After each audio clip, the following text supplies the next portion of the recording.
এই যে টুকরাটার কথা বললেন, এই টুকরাটা কোন টুকরা? তখন নবীজি বললেন আলা ওয়াহিয়াল কলব, সেটাই হচ্ছে মানুষের আত্মা, মানুষের দিল। জোরে কর না সুবহানাল্লাহ। তো আমাদের দিল যে কতটুকু পরিষ্কার,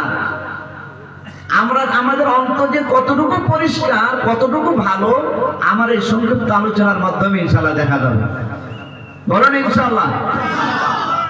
বন্ধুগণ আমার, এই আয়াতটা দ্বারা আল্লাহ গোটা এই আয়াতটার উপরে ভিত্তি করে, এই আয়াতটাকে কেন্দ্র করলে বোঝা যায় যে আল্লাহ এর মধ্যেই যেন গোটা পৃথিবীকে টিকিয়ে রেখেছেন। বলবেন কেমন করে? যতক্ষণ পর্যন্ত আল্লাহর জমিনে কোন বান্দা আল্লাহর সাথে তার প্রেমের ডুরিটাকে ধরে রাখবে মজবুত ভাবে, ততদিন পর্যন্ত আমার আল্লাহ এই দুনিয়াটাকে ধ্বংস করবেন না। জোরে বলেন সুবহানাল্লাহ। এখন আল্লাহর সাথে প্রেমের ডুরি বাঁধবেন, কিভাবে বাঁধবেন? কোন মডেলে বাঁধবেন? আপনি কি কার্ল মার্ক্সের মডেলে বাঁধবেন? আপনি কি লেনিনের মতো বাঁধবেন? আরো যতগুলি দল আছে, মত আছে, অনেকের অনেক রকমের মতাদর্শ আছে, সেগুলির মাধ্যমে বাঁধবেন?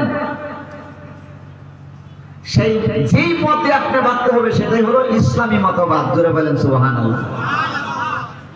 ইমান ক্লিয়ার না আনক্লিয়ার একটা কথার উপরে, যে মুসলমান হবে যতক্ষণ পর্যন্ত এমন ব্যক্তি জমিনে থাকবে, সে বলবে যে ইসলাম জিন্দাবাদ আর সব মুর্দাবাদ।